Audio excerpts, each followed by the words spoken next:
All right, everyone, let's talk about rowing, all right? So proper rowing form is how we can really get the most out of the machine and get the most out of our workouts, because I know how a lot of our relationships are with the rower. We don't like the rower, we don't look forward to getting to the rower station on the 3Gs, we dread the 500-meter benchmark, all that stuff. Hopefully, through this video, you can work on your technique and maybe feel just a little bit better about that rower, right? So I'm not going to talk about the order, power, and timing, or that strap position on the foot, because we talk about that every time in class. Instead, we're going to talk about 4 very important things that we don't really get a whole lot of time to talk about in class, all right? So, first things first, let's see what good rowing technique looks like.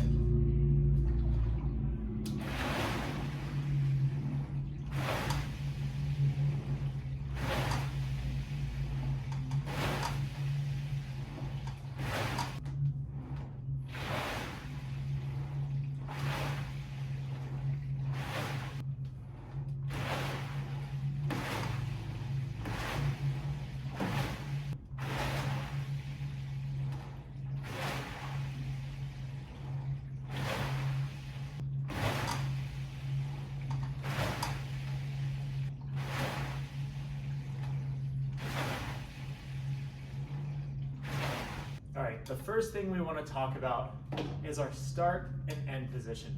Think about a clock, right? If this is 12 o'clock, we want our starting position to be around that 11 o'clock position, and we want our ending position to be around that 1 o'clock position, right? So we're looking for something about here, and then ending here, right?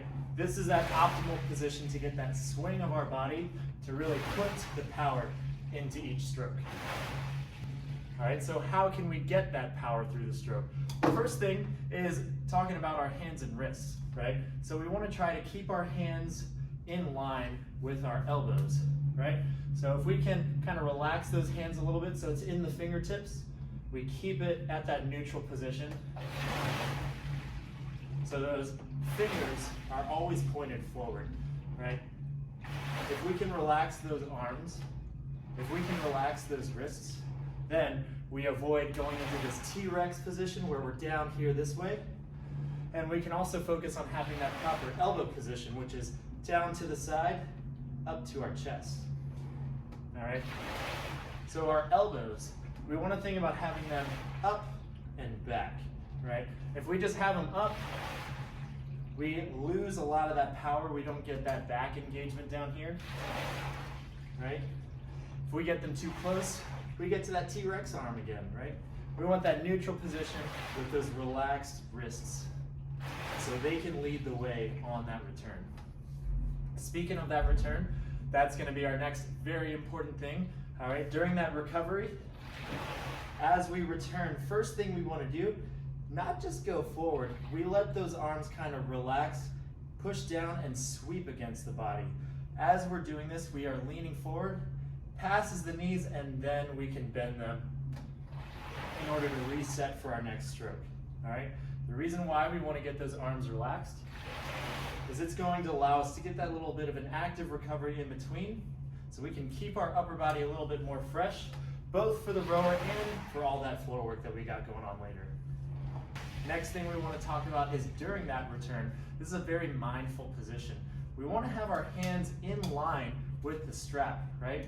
By that, I mean we are having our hands in line with where the strap is coming from, all right? Rather than having it way up here or way down low here, right? We have that sweep, but then we are gradually returning back to that starting position. And then the most important thing, this is where all that power comes from, it's that leg drive, right? So we start at that 11 o'clock position, we push from the legs, maintaining this bottom body angle. Push, and then we swing our body back with power, and then the arms just kind of follow through. All right, leg, swing, and pull.